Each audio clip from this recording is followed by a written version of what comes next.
IUI ఇంకా side effects లేకుండా ఇన్ఫెర్టిలిటీకి శాశ్వత పరిష్కారం హోమియో కేర్ ఇంటర్నేషనల్. హాయ్ శివంగి గారు. హాయ్ రోహిణి అనండి, పర్లేదు. రోహిణి గారు ఎలా ఉన్నారు?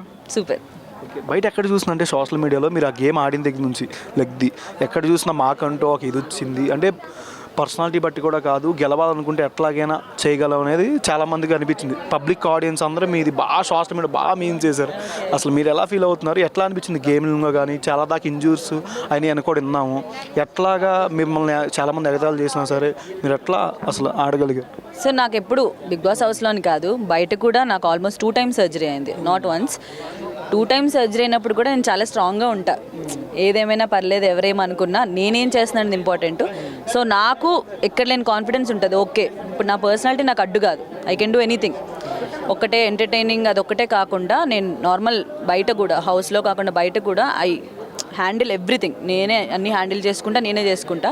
సో లోపలికి వెళ్ళిన తర్వాత ఓకే, నేను ఇన్ని చేస్తున్నా, ఇన్ని అచీవ్ చేసిన, వై ఇంకా స్టిల్ 0 అండమో లేకపోతే ఫైర్ లేదు, ఇవన్నీ ఎందుకు వస్తున్నాయి? ఏదో ఒకటి చేయాలి అనుకున్న టైంలో ఈ టాస్క్ రావడం, నేను నించోవడం, స్ట్రాంగ్గా ఉన్నా, గెలవాలి. ఎందుకంటే లాస్ట్ మెగా చీఫ్, మళ్ళీ బిగ్ బాస్కి పిలవరు. వైల్డ్ కార్డ్గా పిలవడమే సెకండ్ టైం గొప్ప, మళ్ళీ పిలవరు. అయితే ఇప్పుడే అవ్వాలి లేకపోతే లేదన్న పాయింట్లో అట్లా గట్టిగా నించున్నా.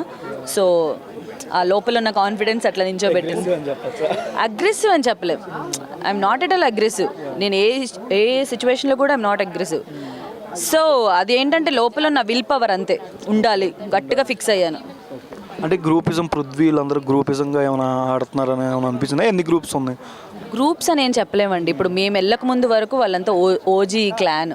సో క్లాన్ వైజ్గా ఆడడం వాళ్ళకి ఫస్ట్ నుంచి, ఇప్పుడు మేమున్నా కూడా మనం ముందు 5 వారాల నుంచి ఆడుతున్నాం రా, ఇప్పుడు కొత్త వాళ్ళు వచ్చినా మనం కలిసి ఉండాలి, మనం ఆడాలనేది పాయింట్ ఉంటుంది. మేము ఎప్పుడు దాని గురించి డిస్కస్ చేసుకోలేదు. సో ఎవరిష్టం వాళ్ళది. నబీల్ ఇలా గేమింగ్ ఎట్లా అనిపిస్తుంది అంటే బిగ్ బాస్? నబీల్ గేమ్స్ బాగా ఆడతాడు, ఫన్ ఉంటాడు, మంచిగా ఉంటాడు, క్యూట్ అనిపిస్తాడు నాకు నబీల్. యా, కొన్ని సిచ్యువేషన్స్లో ఏంటంటే తను ఓడిపోతే తీసుకోలేడు అంతే తప్ప మిగతా అంతా అసలు Nabeel is very good person. Runner ఎవరు అంటారు, విన్నర్ ఎవరు అంటారు? చెప్పలేనండి నేను, బికాస్ ఈ సీజన్ అసలు ఎస్టిమేట్ చేయలేకపోతున్నాం ఎవరు విన్ అవుతారు, ఏ వీక్కి ఎవరు గ్రాఫ్ పెరుగుతుంది అట్లా చూడలేకపోతున్నాం. సో మనం చెప్పలేం. ఈ వీక్ అంతా చూసాక కూడా ఇంకా డౌటే నాకు విన్నర్ ఎవరైతారా. టాప్ 3లో ఎవరు ఉండాలి అనుకుంటున్నారు మీరు? ఇప్పుడు టాప్ 5లో ఉన్న వాళ్ళు 3 ఉంటారు అనిపిస్తుంది. నిజంగా ఇప్పుడు ఎందుకంటే ఇప్పుడు నాకు పర్సనల్గా కొంతమంది ఉండాలనిపిస్తుంది, but audience point of view ఏముందో తెలియదు. నేను షో చూసాక నేను చెప్పగలను.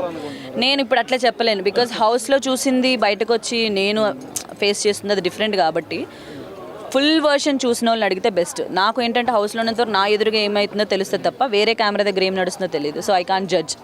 మీరు ఇంకా ఎన్నెన్నో చేయాలని మనస్ఫూర్తి కోరును. కంగ్రాచులేషన్స్ శివంగి గారు. సుమన్ టీవీలో మీ పర్సనల్ అండ్ బిజినెస్ ప్రమోషన్స్ కోసం కింది నెంబర్కి కాంటాక్ట్ చేయండి.